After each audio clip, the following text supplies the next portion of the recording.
Stan Massey is a writer and a former creative director whose work has earned more than 50 Addy Awards and many other honors. He's been conceiving, writing, and producing radio and TV commercials for more than 30 years. One of his TV spots for Owens Corning even aired during the Super Bowl. Stan was honored with the 2002 Silver Medal Award from the American Advertising Federation for his many contributions to the advertising industry. He's now a partner and the Chief Branding Officer with RP Marketing Public Relations. Would you please welcome to Shop Talk, Stan Massey. I really appreciate you having me today.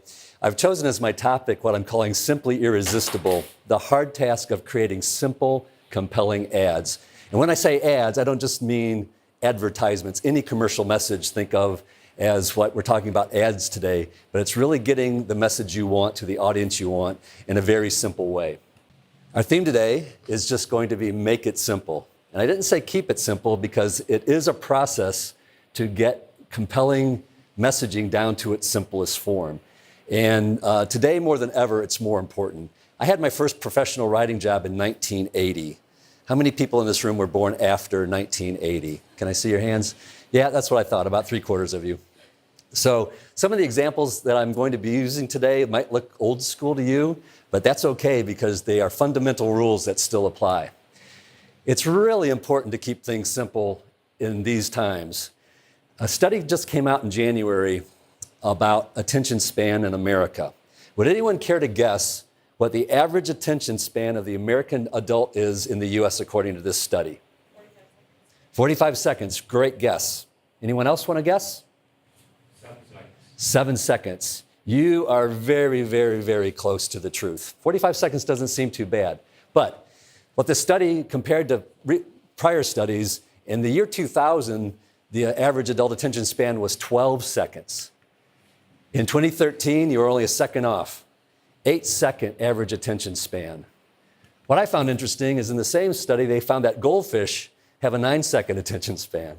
So we have de-evolutioned to the point where we have a lower attention span than goldfish. But then again, goldfish don't have smartphones, right? And for those of you that are working in one of the most popular mediums right now, internet videos, the average viewing length of an internet video is 2.7 seconds. So more than ever, it's really important to make things simple. Way back in the 1800s, Henry David Thoreau in On Walden Pond wrote, "Our life is frittered away by detail. Simplify, simplify." Really good advice. But if he really wanted to simplify, why did he say it twice? I'm editing Henry David Thoreau. So really boil down whatever you have to say in the simplest way possible. And here are 3 great reasons why. Simple gets noticed. People don't want to be attracted to something that they feel is going to take them a lot of time. Simple is easier to remember. And therefore, simple ads are simply more effective. You can see how this has evolved over time. This is a front page of a newspaper in the year 1915 when the Lusitania was sunk by the Germans, leading to the American involvement in World War I. So this is the way newspapers used to look. Fast forward, and the print version of the Minneapolis Star-Tribune looks a lot more like this. Although they're one of those papers that probably doesn't even have an online or a print version any longer. And then, of course, today, this is the kind of attention span we have. That's the Star-Tribune smartphone version. So you can see over time and adjusting to what people are paying less attention to, a lot of smart communicators are simplifying things and feeding it in bite-sized chunks. So we're going to look at some what I think are really simply compelling ads today, too, as part of this study. This is part of an ad for a boat engine maker. And if anyone knows Morse code, those are the dots and dashes for SOS. But only 9 characters there, so they assigned, instead of the letters, I don't know if you can read it from back there, but it says, "Bought cool boat, skimped on engine, please send help." And then a very brief copy on why the Mercruiser engine is really a smart choice in making sure that you don't have to send out an SOS from your boat. Albert Einstein said, "Everything should be made as simple as possible, but no simpler." The man was a genius. And Vincent van Gogh, another genius, said how difficult it is to be simple. And that is because it is a process to take your message and really boil it down. The government is notoriously bad at being too wordy. This was an early attempt at a traffic sign. Please bring your vehicle to a speed not exceeding 0 miles per hour at this coordinate in space and time, as there is other vehicular traffic moving in a direction perpendicular to your own, which may intersect with your vehicle's current trajectory. That's really not true, but how much easier is it just to say stop? And I'm not surprised that the government would do that. If you think I'm totally joking about that sort of thing, though, you would be wrong. This is an actual billboard about schizophrenia, no less. If you don't have schizophrenia before you read this billboard, you will after you read this billboard. Look at how much information is on there. And I always love when advertisers put not one, but 2 phone numbers on a billboard, as if people that are going by at least at 35 or minimum of 35 miles an hour are going to whip out their notepad or their phone and jot down the phone number. But it's amazing how, and if you're in this business, a lot of times you will come to find that clients are trying to put way too much information into a single piece of communication, and it's part of your job to rein them in and pull them back. So the reason that simple isn't necessarily easy is you have to really keep pruning away until you have the essence of your ad or message. And that's much more easier said than done. I think it's very natural. It is for me as a writer. My first drafts are usually way too long, and I know they're going to be, but I want to get my thoughts on paper. And then I start trimming down and trimming down and trimming down. We've seen this over the years with even great songwriters. Bruce Springsteen, Born to Run album, Thunder Road. Single line from one of his songs was barefoot girl sitting on the hood of a Dodge drinking warm beer in the soft summer rain. That's one line from Springsteen. Later, he was writing stuff like, whoa, I'm on fire. So even he learned over the years to keep it simple. Love this quote. I'm sorry I wrote you such a long letter. I didn't have time to write you a short one. There's a lot of truth in that. It's if you're going to start with a long version of what you want to say, it takes time to edit it down, prune it down, and get it to where you want it to be. So let's do a little bit of an exercise along these lines. This is a simple illustration of the components of a typical ad. Headline, visual, body copy, logo, tagline. Let's practice stripping stuff away. Out of all this stuff on here, what's the first element of those that you would take off if you still wanted to get your message across? Body copy. You seem to be unanimous in that? Oh, it pains a copywriter's heart to hear you say that, but I think you're absolutely right. So now we're down to the headline, visual, logo, and tagline. What would you take away next?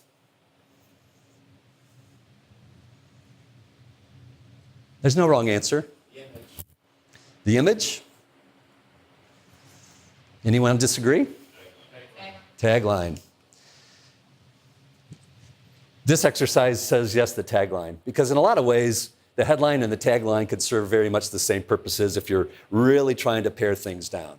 Okay, so now we're left with only 3 elements: headline, visual, logo. What would you take away next? This gets harder. Headline. Anyone else? Anyone disagree? Headline. So now you're down to just the visual and the logo. Ooh, that would be a very simple ad, but if you had to take one more thing away. Okay, someone said logo? It's a good debate. But in this case, there's a lot you can communicate. And again, it pains a copywriter to say that sometimes a picture is worth 1,000 words, but sometimes it is. And if you think this is silly that you can't do it, look at this ad. That's the entire ad. A Mercedes convertible and a bunch of tire tracks where people skidded to a stop to see how cool this car was. Now, they did put the logo in the bottom right-hand corner. I would argue that they might not even have to do that, since the logo is on the grill of the car. But that is a pretty cool ad that has no words, per se. So keep in mind, when I'm talking about writing an ad, it doesn't necessarily mean that you're communicating in words. You will see credits on movies where people get credit for writing, because I'm really talking about coming up with the idea and boiling the idea down to its simplest form so that you can communicate most effectively. Some really cool ads I've seen use no words at all other than maybe the name of the company. Love this visual for It's an audio book company, but everyone recognize who that is in the mirror? Stephen King. Anyone seen the old Twilight Zone episode where the hitchhiker keeps showing up? That really reminds me of that. A creepy image for a creepy guy, but it really captures the essence of what a Stephen King book or audiobook is all about. Love this one too. I mean, why use words to describe that you can get really, really close up to nature when a visual like this really communicates it for you? Another pretty cool image for Land Rover. And as some of these ads are doing, another way to really be engaging and compelling is to let the viewer connect the dots. Give the viewer, the reader, some credit in helping them. It really is an old school way of participation. If you put the main thoughts there, but leave that final set of dots for the viewers to connect, that's very engaging. It's really cool when you create an ad that on first sight, it might take a beat for people to get it, but then they go, oh. It's sort of like that Mercedes-Benz ad the first time that I looked at it, I thought, why did that car have so much trouble parallel parking? But then I realized what it was really doing, and you have that aha moment, and it really does engage you more. Here's another car ad. Love this one. It's for Volkswagen.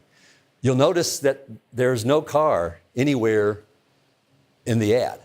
It's got the VW logo, but anyone ever, if any of you have small children or little brothers and sisters, if you've ever crossed a living room in the dark, the next worst thing to step on than a Lego block is a Matchbox car or a Hot Wheels car. Anyone agree with that? So really beautiful illustration too, but really getting the point. I mean, the only copy is more of a tagline, small but tough. And so it really communicates a very strong idea very minimally. Love this one for Bic Pen. I don't know if they still make these kind of Bic pens, but I think I have one that still was made in 1969 and it still has ink in it. So I love the fact that they drew the infinity symbol out of ink, and it just reinforces the idea that these are pens that last a really long time. This was another cool twist on an image. Everyone's seen the top of a tuna can or a fish can, but some creative minds saw that as the ripple in a body of water, threw a little fishing bobber in there, barely made the brand visible. I mean, I can read that it says John West. I believe this is a British ad. Nothing but fish is the only copy other than the brand identity, but it really conveys freshness and pure product, and I thought it was just a really compelling image. So, as I said before, finding that simple nugget is really a lot easier said than done. But one of the key ways to do that is to really think about what the product or service that you're trying to write about or communicate about, what is the essence of it? And a good exercise is if you had to boil down a product or service or a brand to a single word, an adjective, what will it be? And whether this is consciously something you've noticed or not, it's really true for a lot of products. It's what is the essence, what are we trying to convey about the product, and boil it down to a single word or a thought. So Jeep, their whole image is built on rugged. Volvo, for years, well, if I said Volvo to you, what one word comes to mind for you maybe more than any other? I know Volvo's safety. Safety is exactly right. Volvo's entire campaign for years was built on promoting the concept that they were the safest car on the roads. And frankly, they do not have the highest safety ratings anymore, but the power of their marketing for so many years made people equate safety to Volvo. Apple, I would say, they don't even have a mission statement on your website. Did you ever notice that? I just was looking into it, but I would say Apple really wants to be known as cutting edge innovation. I mean, they think of stuff. Steve Jobs' whole philosophy was, I'm going to tell you what's cool before you even know it exists. Or I'm going to tell you what you'll like even before it exists. And the world's going to sorely miss that man, because he did totally revolutionize phones and the way we listen to music, the way we buy music. So everything that Apple does, I mean, the design is really cool and very contemporary. They just ooze innovation in everything that they do. And I have a series of ads that I wanted to show. There's a publication called The Economist. It's a business publication, but their whole cornerstone of their brand image is that they are smart, and they will help make you business smart. So what I was saying before about finding a strong theme and milking it, once you have that nugget that resonates with the product and is an attribute that you think will really resonate with your audiences, then you have something to work on. I'm just going to go through a series of things that they've done. Lose the ability to slip out of meetings unnoticed. This is all geared toward business people. E equals IQ squared. Einstein keeps coming back into this somehow. These are entire ads for them. Industrial secrets for sale. The old shredded paper. And this one's really simple. All it is the shape of a keyhole, just communicating that they have insights for the business mind that you can't get anywhere else. There are a lot of great series that have been going on perpetually for a long time that you could probably name as well as I do. But I wanted to share just a couple of favorite of mine. They happen to be from the same ad agency. They're not really that well known anymore, but in the 1980s, a company called Fallon McElligott Rice originally, and then Rice was an art director and she left, and then it was Fallon McElligott. But they were one of the first ad agencies that drew the attention of the ad world away from New York and Los Angeles. And Tom McElligott, one of the owners, one of the guys on the door, I just think that they had some of the most brilliant ads ever. And I'll show you a couple of their series. They started off with really small clients. One of them was a hair salon. So here's Einstein again, but just a picture of Einstein and the headline, "A bad haircut can make anyone look dumb." And then their name and address. Moe from the Three Stooges, "A bad haircut is no laughing matter." So they had a whole series of these. There was another one that I couldn't find that had the Bride of Frankenstein and her horrible hair. And I think the headline was, "A bad haircut is frightening." I mean, really simple, but the whole idea was to let people know, come here and you won't end up looking like any of these poor, well-known characters. Probably one of their most successful and most remembered campaigns was for Rolling Stone magazine. At that time, Rolling Stone was definitely started as an underground newsprint publication that was on the radical edge of hippiedom. And as Rolling Stone matured and their readers matured and grew up, there was still the perception that Rolling Stone readers were these stoned hippies with no buying power. So Rolling Stone had a long-standing campaign that was based on this exact same concept. Every ad was perception reality. And perception was an image that supported the misperception, the outdated perception that they were still a bunch of unwealthy hippies reading the publication.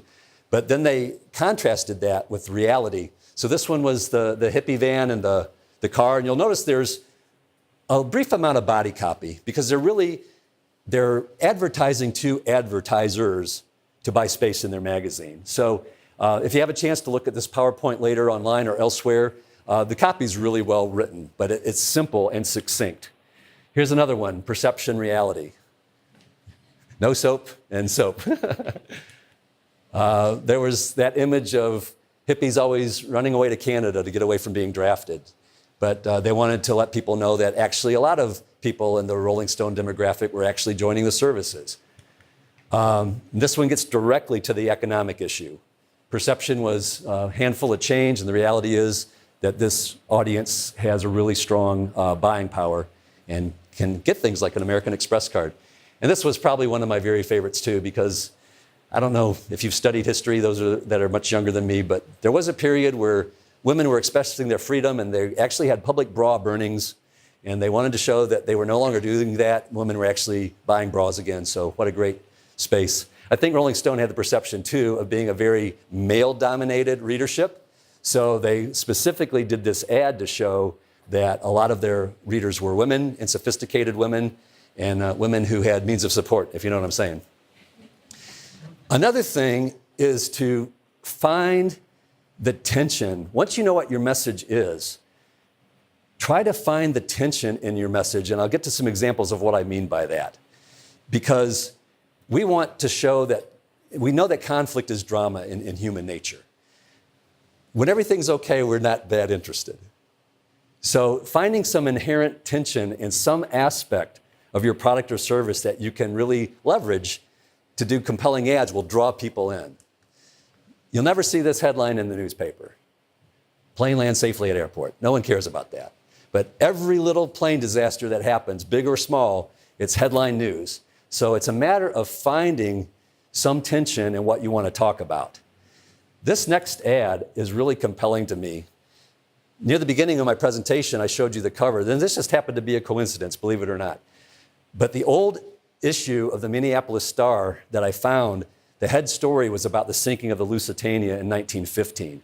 This is an actual enlistment poster that was created right after that event happened because it was a passenger ship and a German U-boat sank it. It really caused an outcry from the rest of the world. So this obviously was a painting, but the image, and a lot of women and children died on the Lusitania. So in Britain and America, the image was of this mother holding an infant sinking to the bottom of the ocean and just the word enlist. That's really right kind of in your face, but it was very effective, very effective. Here's another VW ad. They've done some great one over the years. And again, this is the one where the viewer has to connect the dots. There's a soccer ball out in the middle of a road, no car in sight, but the kids are afraid to go and get it because that VW is just so darn fast and could be on them in any moment. This is for Canadian Club. Your mom wasn't your dad's first. Just, I think we all probably realize that, but this ad really put it front and center that Canadian Club, whereas Oldsmobile at one time had a campaign that said, this is not your father's Oldsmobile, this ad almost took the opposite approach and said, this is your dad's whiskey, but it's still good. So I love the other, your mom wasn't your dad's first, and damn right your dad drank it. And the whole thing of copy, if you get a chance to read it later, is about how it's very simple to make a whiskey cocktail with Canadian Club. So they were really following the rules of making things not be complicated and really putting it out there. I love this one too. This is actually a British ad, but Krispy Kreme actually ran a campaign, an ad at least, that said donuts are bad for you. I mean, it's finding that social tension of, sugar and fat. And it's a long ad, but it's so compelling to read because you want to agree, you want to find the twist because you know that Krispy Kreme is not saying donuts are bad for you. So it goes through several paragraphs saying sugar's bad for you, not drinking enough water is bad for you, TV's bad for you. And at the very end, it says, at Krispy Kreme, we think the key to life, which we mean eating donuts, is balance. Sure, if you eat them morning, noon, and night, and they are brought directly to your armchair, then that would be bad. But then if you've never felt the pleasure of eating a delicious, fluffy, original glazed donut, hot off the line, and heaven forbid you get struck by lightning, well, surely that would be really bad, really, really bad. So they had fun with it. And I love the little devil horns they put on it. But it was, again, finding this simple premise that was against the grain of what most people would expect a donut company to have that made such a compelling ad. This guy is the original drawing for a campaign that is still on the air today. I don't know if you can read over to the right what that signature says, but anyone know who this character is? Exactly. This is the guy that is Mayhem from those commercials. And one point I wanted to make about this campaign, I love this campaign. Does anyone else love this campaign? I mean, I think it's so clever. But I love the fact that they named this guy Mayhem. That's not a word you hear very frequently. And they could have easily called him Trouble. And I can imagine the client saying, oh, let's name him Trouble. Here comes Trouble. But no, it was worse than Trouble. I mean, this guy is crashing cars and falling through people's roofs and causing accidents. And I love this quote by Mark Twain. The difference between the right and the almost right word is the difference between lightning and a lightning bug. So the hard task of writing, once you start with that, finding that simple, compelling idea and write your first draft, is to not only edit down the amount of copy, but really scrutinize all of the words that you're using. Try to find combinations of words that aren't cliche. Everyone complains about cliches in ad, but cliches are cliches for a reason. They're references, shorthand for things that people know. And it's difficult sometimes to avoid cliche. But I challenge you as professionals to really look for those words that are exactly right. Words like mayhem instead of trouble to really take your advertising to another level. This is a classic ad, one of the most classic ads, and I don't know how much I've studied the history of advertising, but Doyle Day and Bernbach, Bill Bernbach wrote this ad, and it's for a Volkswagen, and the headline is just lemon. And again, it's sort of the same thing as the Krispy Kreme donut ad. Here they're advertising this car and they're calling it a bad one. But if you read the copy, and the copy is really well written, I'll only read the very first part. This Volkswagen missed the boat. The chrome strip on the glove compartment is blemished and must be replaced. Chances are you wouldn't have noticed it, but Inspector Kurt Cooper did. There are over 3,389 men at Wolfsburg factory with only one job, to inspect Volkswagens at each stage of production, etc. So basically, they're saying just because the chrome strip on the glove compartment wasn't right, they would not sell this car. That one little flaw called this a lemon. So that's a combination of finding that compelling thought and creating this tension of selling a product but calling it something derogatory. This is from another writer at Fallon McElligott, and it was for another hair salon, not the same one that did the Moe and Einstein ads. But he took a simple phrase, bow wow, meaning you don't look so good going in, and just crossed out the bow part and changed bow wow to wow. So simple. 2 words and a little play on those words to get a point across. One other aspect I would look at is having fun with the medium. I've been sharing a lot of things today that are print. There are a lot of opportunities, obviously, in the digital world. But some of the examples that we'll look at are going to be more outdoor. This is back to the Economist ad campaign. They used the top of this bus and wrote, "Hello to all our readers in high offices." Obviously, very few other people could read it. But, you put that in a metropolitan city, and it's sure to get noticed. This is a billboard that I actually did back in the day. I worked on the Toledo Zoo account for about 5 or 7 years. And at one point, they had 2 mother cheetahs who both had packs of cubs or whatever baby cheetahs are called. So they really did have a bunch of cheetahs in the house. And we had a media buy. The outdoor board was coming up on April 15th, which is, guess what? Tax day. So it almost wrote itself. But see more cheetahs in the IRS. And our theme for that whole campaign was Where Fun Comes Alive. I'd like to tell you more about that sometime, but I want to make sure I respect the time we have today. But it's just a matter of boiling down a simple idea. Actually, I don't know how many of you have studied doing outdoor advertising, but some of the rules of thumb, which are really helpful, I think, for writing anything, is that technically an outdoor ad is not supposed to be over 12 words, 12 words maximum. And that's actually quite a few words that you can play with. But if you go through the exercise of saying, how would I communicate this on an outdoor board? Or even better, a small digital ad. What would I boil it down to? Twitter is great practice for that these days when you only have 140 characters total. But just the idea of boiling something down to the simplest copy form is always a good exercise. Here's another great, fun use of the medium from The Economist. They actually bought space behind a pillar on purpose. And it simply says, ignore obstacles. I love this one. You talk about a spot buy. This is for a beer, and it says, as luck would have it, Red Hook goes well with donuts, sandwiches, and teriyaki. And if you look in the lower right, that's a Subway shop, a donut shop, and a Chinese or a Japanese restaurant. So yes, they must have created that board and even did an extension simply for that location. Again, very simple visual idea. Penn and Teller, the magicians.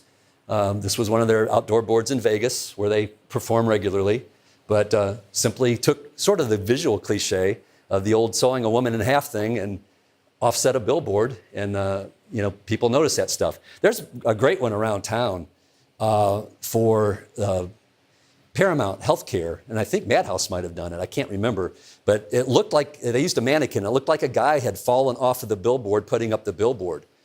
And their whole campaign was, bad things happen, good thing there's Paramount. I did a double take every time I drove past that billboard because I thought some poor installer was actually in danger. If these seem too old school, this is very modern. This actually won one of the outdoor awards just a couple years ago. But the simple thing, Kraft Macaroni and Cheese is all about bringing back childhood happiness. So happiness is their core adjective. And what this installation on the side of a building is you're actually seeing in its second stage. But there was facial recognition software and a camera. So you could walk up, that noodle, the macaroni noodle was actually straight. But if you walked up and smiled, the noodle smiled back at you. Really pretty cool and very interactive. And I want to leave you with this thought. And that is, and this is sort of the beginning of the process on purpose. Don't be afraid to face the blank page. One thing I found out a long time ago in my career is that I would say 80% or more of our jobs is to be the person with the guts and some idea to put on paper for people to react to. Because a lot of times people have no idea where to start. And that's a big part of your job, is to come out and say, I have an idea and here it is.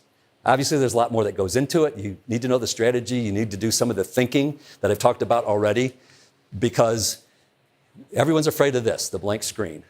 But I guarantee you that as soon as you put a mark on there, a word or a line, everyone's going to have an opinion about it. It's either the wrong color or it was too short. Everyone's going to chime in. And as professionals, you have to deal with that and keep steering people back to what the essence of the message is supposed to be.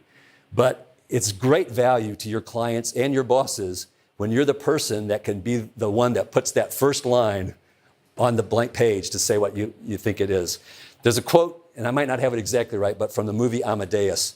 But fairly early in the movie, Mozart is playing a new composition for the king. And afterwards, the king said, I don't like your new composition, too many notes. And Wolfgang says, oh, which one should I remove? And that's the other part about being a professional, is that when your clients come back to you and want changes, one of the things that they'll probably try to do is make the changes for you. But I've actually found it very effective to say, tell me what you don't like and let me as the professional give you some suggestions that meet your needs. I actually was in a room with a bunch of oncologists, surgeons, head of the department, and they were literally dissecting with their scalpels an ad that I had written about their oncology department. And it was the most painstaking thing, because they were going word by word and agreeing whether they liked a word or not. And I have a really slow fuse, but I felt my blood pressure going up a little bit. Too bad they weren't cardiologists. And I finally spoke up and I said, with all due respect, I don't think you'd like me in the surgery suite looking over your shoulder telling you how to perform an operation. Why don't you just tell me what the problem is and let me go back and fix it? And they had so much more respect for me after that and were a much better client. Sometimes you have to speak up to be heard. So in conclusion, just recapped some of the main points to stay simple, to be effective. Don't be afraid to face the blank page. You have to start there. Find a smart theme that ties directly to the essence of what your product or service or whatever message you're trying to communicate, and milk it. I mean, if you think about those Economist series, the Perception Reality, same concept, but different executions, and you're just feeding the audience one message at a time. That's really, it sounds so simple, but one ad, one message. So many people try to cram so much that really keeping it simple is really the key. So again, find the tension in your message. Don't go for the happy feel-good stuff all the time. See if there's a problem that your audience can relate to, and go back and see what ideas that generates in creating something that's going to draw people in. Then, really important, keep pruning away. You can start long, but just as you did with the exercise of stripping elements out of that one ad, do the same thing in your own work, no matter what your specialty is. Say, what could I take away or change with fewer elements to make it stronger? Then choose your words very carefully.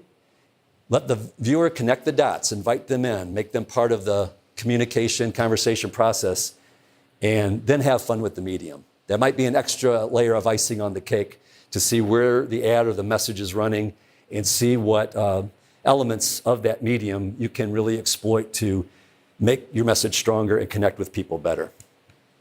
So having said all that, I just advise you to go and be simple, and I'd be happy to answer any questions.